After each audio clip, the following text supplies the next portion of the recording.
Welcome to the Zandbergen Report, where wealth strategies and investment wisdom collide, featuring your distinguished host and certified financial planner, Bart Zandbergen. Welcome to our show of Wealth Makers and Dream Makers. We are thrilled to be back in the studio today with a new episode of the Zandbergen Report. As your host, I'm proud to bring in the movers, shakers, and difference makers who are passionate about sharing what they have learned and what you need to know today. Today, I am pleased to have in the studio is my partner, Letitia Berbaum. Did you change the intro? Yeah, he made. It's all about makers this week. I like it. It's been 2 years, and she's like, hey, is that, she suddenly is that noticed. different? No, you really? This is brand new. It's brand new. I pay attention to And I like that first line because I think that's really what you guys do. It isn't that you just wealth makers, that you help people take what they have and make something of it. But it's dream makers, because once you make enough wealth, once you are stable, then you are able to dream. So That's great. right. Love it. So that's a work in process, but not bad, right? Yeah, I like it. Okay, good. Good. Thanks for joining us. Yeah. No, see, nobody even knows. I came running in. They don't even know that she was here 10 seconds before we went on the air. Heels in hand, Heels in running hand. through the parking lot. It's raining here. Yeah, great. So, Paul, every once in a while we do have to get serious. Yes. And we talk about something that's very financial and very serious. And as luck would have it, we had some new laws come into play. And we have something called the Secure Act. So, Paul, Secure is actually an acronym. Did you know that? I did not know that. And before you tell me what it stands for, when you told me today's show, I had to look it up. Because here I am of that age range. It has to do with, aging people and when you take money out and stuff here. And I don't think that's really been in the news. I haven't heard anybody talking about Secure Act. I don't see it on the front page of the paper. They're talking about other new laws that have taken effect, but that's not number one on the list. Well, you've got to change the papers you read. Yeah, no, I think so, really. But am I mistaken, or did I just miss it? I don't think it's been. I think it's a big change, but I don't think it's been well documented or well discussed. So I look forward to it today. I think it's been more publicized in our industry and our industry publications than it has been with the general public. I wonder if your general clientele is as aware of it as you guys are. I mean, I know that's the purpose of today's show to teach them, but yeah. We're working on it. And today's, we're just going to scratch the surface. We have an attorney coming in about a month to get really deep on some of these. But the kind of the higher level we're going to talk about today, which is how it affects retirement plans. But just to throw out there real quick, it passed through Congress in mid-December. So it's not like they finalized it at the end of December. So this is a new law, and it literally just took effect in January 1. So at the end of the day, you're probably not hearing it as much as because they just passed it through, and now it's just now finally taking effect. That must be it. But there are certain laws, not to verge into another murky area, but the change to the independent contractor rule. Oh boy, they've discussed that one like crazy in here. Yeah. That won't be under today's subject because that's a show on itself, and that's a different type of attorney that will specialize in that. Right. So that one's got a lot of play. The Secure Act has not been one that's been well discussed. I don't think anybody's discussed it yet. So you're the first. Yay! All right. So Tisha's actually going to run most of the show today, but I'm going to start with a quiz to you, Paul. Okay. All right. I love quizzes. So pop quizzes. You made mention that you do have an IRA. We're not going to talk about it, whether it's inherited or not. But we'll go by old law because you haven't even heard the new law yet. No. So what is the age that you have to start taking money out and start pay the government there? I believe it's 70. That was the old rule. So super close, but you're gonna. That's a no. Oh, really? Okay. Didn't you quiz me about a month ago? And you had that great sound effect. Oh, the buzz. The nose? Yeah, right. Yeah. Okay, so right that's a no. The buzz. That's a no. So you got to buzz yourself. There we go. All right. So the exact age is very, very odd, 70 1/2. Oh, I didn't know that. Okay. Yeah. So the new law raises that to age 72. So you can wait till 72 to take some of it out. Yeah. And there is... But wait. Let me rephrase what you just said. You have to start taking it out at age 72. You can wait till 72 until you have to start taking it out. Correct. Yeah. So you got to take it out sometime. Used to start at 70 1/2. Now that's been delayed. What's the idea behind that? You can just keep it in there without paying taxes for a little longer? Correct. And actually, the purpose behind that, we think, it's a balance because what the IRS giveth, the IRS also taketh away. So that's kind of a give me, and we're going to talk about some things that maybe aren't quite as great for the consumer and the investor. So do you want to say what the definition of the Secure Act is? Oh, I didn't answer your... No. Yep, Yeah, thanks for... What's the acronym stand for? All right. Setting every community up for retirement enhancement. Ooh. Thank you. Thank you very much. There must be a department in the government that comes up with these. They sit there and say, all right, we got a new law. Come up with something. Let's see. We're going to call it everybody loses? No, that doesn't work. Yeah. Right. So we've talked about it before, but there's a retirement account called the Simple, which is an acronym, which is really, at the end of the day, not that simple. Yeah, it's kind of like today. Right. All right, Tish, where should we go first? Secure Act. Yeah, so I want to make sure that everyone knows, big picture, that the new changes are pretty much going to affect everyone. We're talking if you're just starting to retire, it's going to probably affect you more. If you are elderly and you are going to be passing your money down to your children, it's going to affect estate laws.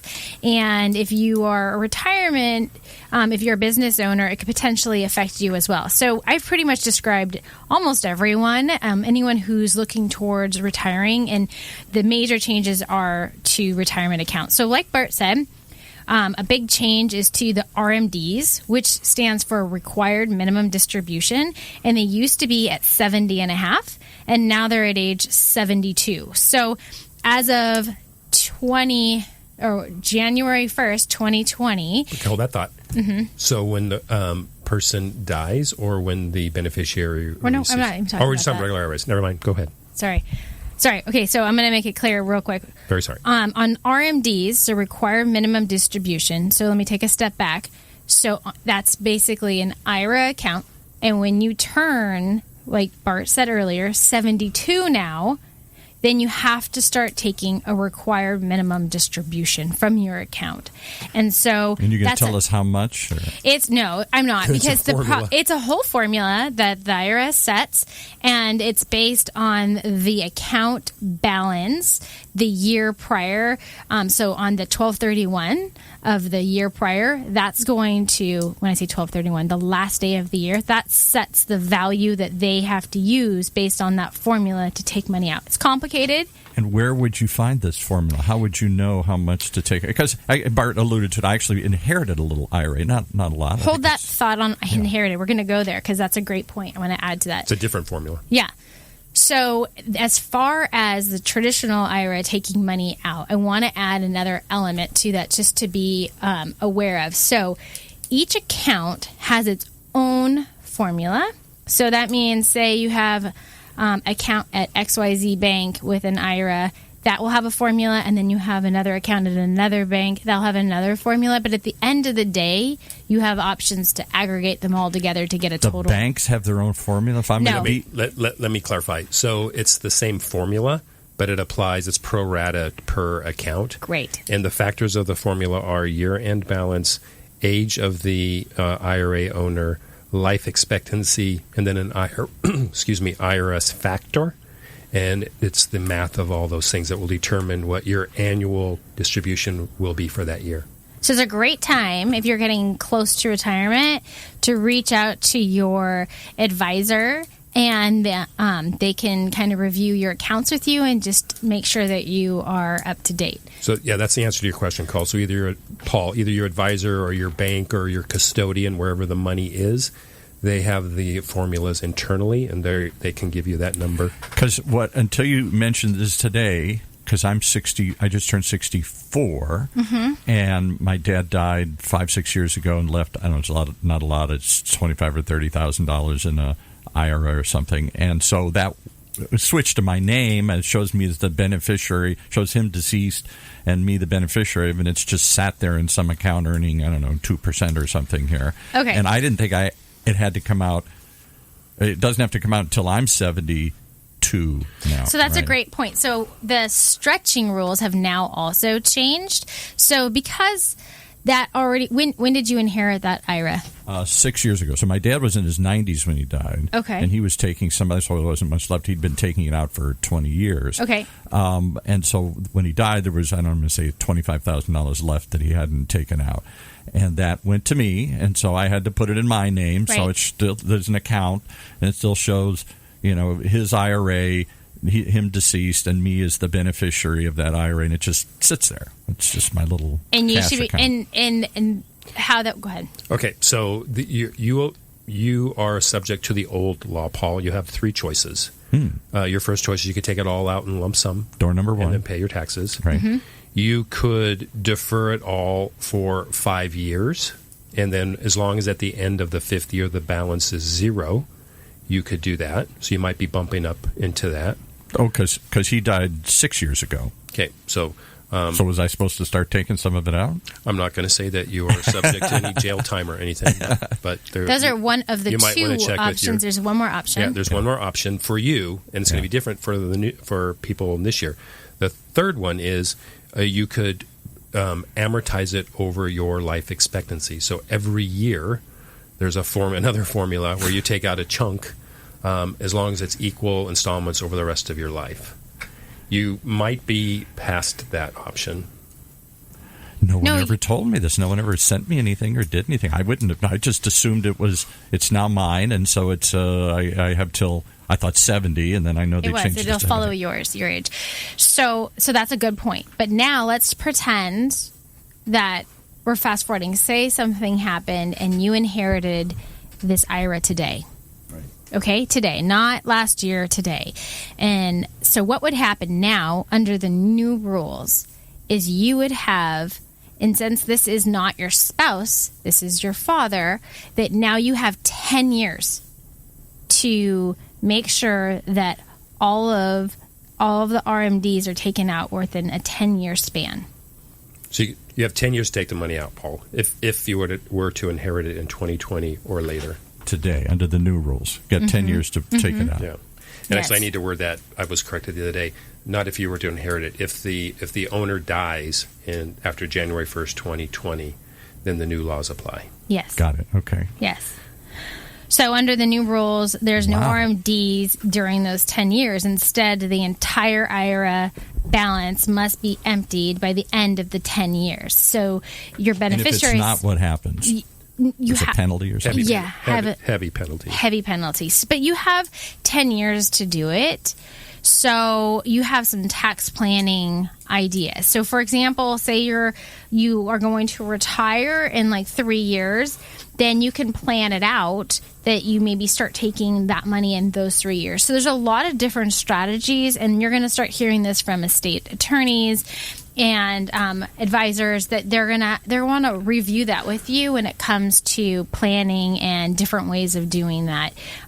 So it is something that you'll start hearing a lot more frequently. Now, so am I the only one? Again, all of this falls on us poor individuals here. Nobody called me up and said, "Hey, here's the rules or something. You've got this money." It's just I thought it's mine now. It's my IRA, and I thought I didn't know it had to be withdrawn or done anything. I know ignorance is no excuse, but don't wherever it is, the bank or the place is held, don't they have to tell you something? And most likely this is all new, right? But you are going to get a stack of papers, and in that stack of papers, they are definitely going to share with you disclosures and information, and so that's why you work with someone like us that will walk you through that and help you through that. But not everyone is going to tell you, verbally what's going on. They might just send you a letter, and it's within the information of the plan changes. Unbelievable. All right, so one more example of ignorance costs you here. But you want to know, there is another exclusion, just to let you know with that. So if, say something happens and say your wife passes away and she has an IRA, you can still continue under the spousal to maintain the RMDs. So that doesn't have lifetime. To be taken out? Yeah, right. You have to take out the RMDs over your lifetime. So you'll have that exclusion still. So that's nice.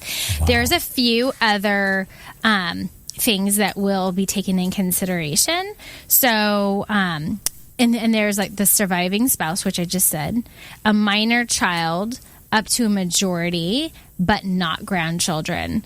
And if you have a disabled individual, and then and it has to be disabled under the IRS rules. That's really important.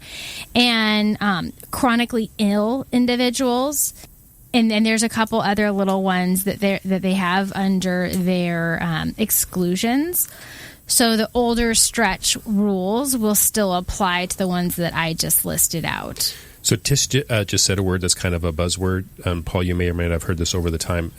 Those IRAs were once referred to as stretch IRAs because you could stretch out the distributions over your lifetime. Mm-hmm. So the new terminology is stretch IRAs do no longer apply except in those isolated sentences. I can't be the only person that listens to this day. You guys are even struggling trying to remember all the different variations. It's a new rule and everything to it. What's the intent of this? What was it supposed to do? Give you more flexibility, less flexibility? Who knows? What was any idea why this change took place? Just because it was time to change something? I think it goes back to, well, the marketing, of course, is it's going to be better for us as citizens and investors. But if you really dive down, I think if you look at just the balance of those two things, okay, now you can wait till age 72. Okay, so the IRS maybe loses some money for a bit, right? Or it's deferred. 2 more years. Yeah, 2 years. Well, could be a big thing when you're talking about trillions of dollars. Yeah, right. Yeah. And on the other hand, we as investors or citizens have less time now to pay the IRS the taxes due on the IRA. So I think there is a balancing act, which now. I haven't done the math or the economics, but I got to believe that the government is in favor. I'm sure they figured it out. So if you do, many of us are going to live to be 80s, 90s, beyond, or whatever here. We wanted to stretch it out into that period of time. Now you got to take it out quicker. Correct. Right, which is take it out, meaning you got to pay the taxes on it. Right, and let's just look at the fundamentals of that. That might be a burning question as to why does it matter? Why do people care?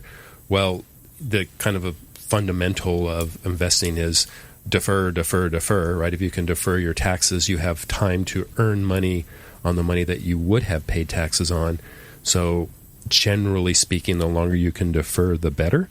And so they've removed some of that time period where we can continue to defer. So, for example, if an IRA owner dies in 2020 and leaves their IRA to their grandchildren, no matter what age, will be subject to the 10-year payout after death unless the grandchildren qualifies for a disabled or chronically ill. And most likely those will be listed in trust. So the government's going to get their money faster. Correct. Yeah. Mm-hmm. Okay. So these are all new rules, right? But at the end of the day, this is some time to go back and re-look at your estate plan. Maybe it's slightly dusty. Maybe there's new rules, new regulations that are in place that maybe it's time to kind of make some changes. For most people, this isn't going to affect them. This might be affecting their children or their grandchildren, how they are going to plan going forward. And ironically, we had a client ask us already, hey, how's this going to affect them? We explained the rules, and then it was quite funny. They're like, oh, well, they are getting a nice inheritance. I'm not going to worry about them. They're getting a bunch of cash. Yeah, they can figure it out. Yeah. So at the end of the day, everyone's going to have a different feeling behind this, and then we're here to help come up with some strategies to help mitigate that and really make sure that what their true goals are still being able to be realized through some really good planning. So the other thing that we're continuing to look at is what's happened, what's in place, and what we have heard through the grapevine might be happening or what's being proposed. And one of them is this little kind of unknown, what we called ROTH. Yeah. So we call it the kind of the back door into a Roth IRA. Do you know what that is, Paul? I know it's a different kind. I don't know what the difference between a Roth IRA and a regular IRA is. I know there's a difference, but I don't know. So let's pretend my husband and I make too much money to contribute to a traditional IRA. And let's pretend that I'm 55 years old. So what I do, and I'm still working, what I do is I contribute my $6,000 into a traditional IRA, and then I get to pay my additional $1,000 for catch-up because I'm over 50. So that's $7,000, and I deposit it into an IRA, and then I convert that into a Roth IRA. And by doing that, you pay a minimum... Do you wave your hands, or is there some magic thing you have to say or something? Yeah. Put your advisor through a lot of work. Yeah, we jump through hoops, and your CPA jumps through hoops, and then we get it taken care of for you. But it is a strategy that is, it's fine to use as of now, and we still utilize it, and our clients utilize it. So it's if someone wants to be able to maximize how much money they have in their Roth right now, that's what they like. That's one strategy to implement. And why would people like to have more money into Roths? Because as of right now, they're not having to take out. There's no requirement to take out the Roth funds. So you can have that in there and defer the taxes longer on that one. Well, actually, there's one more benefit. So, Paul, you asked, hey, what's the difference between the IRA and the Roth IRA? So the Roth IRA does not get a deduction going in, so you're not going to save taxes today. Mm-hmm. But everything in the Roth IRA grows tax deferred, if we're using the right terminology. Mm-hmm. But then when it comes time to take the money out, whenever, no mandatory, all the money comes out. Paul, ready for this? Ready? Drum roll. Tax-free. Ooh. Tax-free. Tax-free. So all that growth over the years, conceivably 10, 20, 30 years, you could double, triple, quadruple your account. And you don't pay tax on it? There's no capital gain. There's nothing else that goes in one way. I like that There's only a few ways you can get into a Roth. And so that's one way.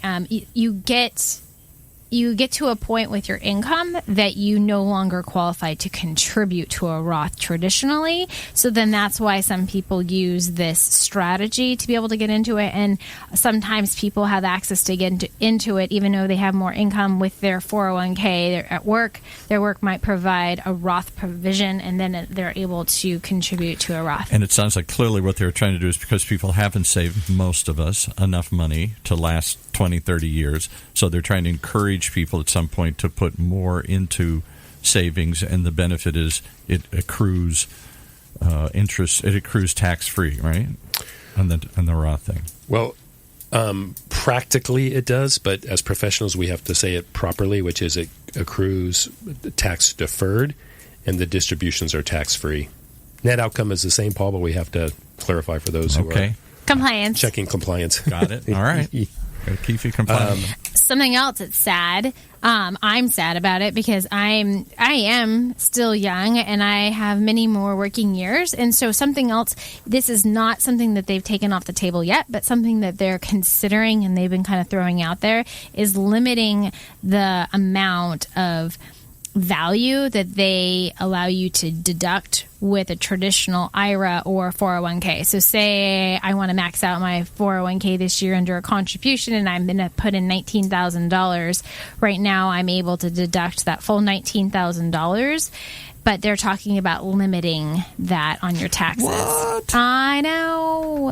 You guys are going to pay. They haven't done it yet. You guys are going to pay for our sins one way or another here. That's for sure. It's not fun news, but they haven't done it yet. But they're talking about it. So I would say if you have the ability to scroll away as much as you can now before some of these laws change, do it. I'm not saying it's going to change, but it's definitely conversations that they're having. How often do you discuss this stuff with your client, or how often do they, if they don't have active people like you guys are actively handling it, your clients are covered, but most of us have got, Joe somewhere that we see once a year, and he may or may not bring this up, Joe or Sally here. Should we be discussing this with them once a year, twice a year, 3? How often do you go through this stuff? Every time there's new laws, you want to make sure that it's in front of every client. So, we do a quarterly newsletter to all of our clients of updates, and this will be part of our newsletter, and we will tell our clients how these laws will affect them generally, and then we will call for them if they haven't heard from us recently, which most of our clients hear from us all the time. But if they have specific questions, we want to make sure that they're coming in and we're helping them work through those strategies. Well, that's one more reason why everybody should get in touch with people like you. How do they reach you if they want to get good advice, not the crummy advice I've been getting here? Well, I'm going to give you my email and Bart's email because you can always get us on social media. But if you really have specific questions, we're not going to go emailing back and forth on that. We're going to call an appointment, have you come in or over the phone and really discuss what's going on so we understand your whole financial situation and be able to really give some really good advice. My email is Letitia@optivestinc.com. That's LETITIA @OPTIVESTINC.com. And Bart's is the same, but it's Bart@optivestinc.com, and that's BART@optivestinc.com. And I want to be with the money makers and the dream makers here. Yes. All right. I want to be with the problem makers. That's what I have been with too long here. We have more. We have so much more, but this is going to be a theme for next week or next week we should definitely finish the rest of them because there's more changes. And Paul, you're going to hear more about what's going on in the. It really is. It makes these all the more urgent. I know many of these shows are fun to listen to, but there is an urgency to listen to some of this stuff too because these laws are confusing. Yeah, and they affect you, so it's good for you to be able to tune in and hear what's going on firsthand. All right, Paul, Letitia, thank you so much for contributing and running the show today. Yay! Thanks for letting me run in late. I feel like I got to take a back seat today, which was fun. I want to thank everyone who has tuned in, and we look forward to being in the studio next week. Cheers. Tune in next week for the latest edition of the Zandbergen Report, Tuesdays at 2 p.m. Catch up on our recent shows by visiting bartzandbergen.podbean.com. The Zandbergen Report is also available on iTunes, iHeartRadio, and Spotify. Interested in being a featured guest on our show or have a question you'd like to hear us answer? Email podcast@bartzandbergen.com. Bart A. Zandbergen, CFP, and Letitia Berbaum, AIF, are registered investment advisors with Optivest Inc. and registered representatives with Gramercy Securities Inc., member FINRA and SIPC. Investment advisory services are offered by Optivest Inc. under SEC registration.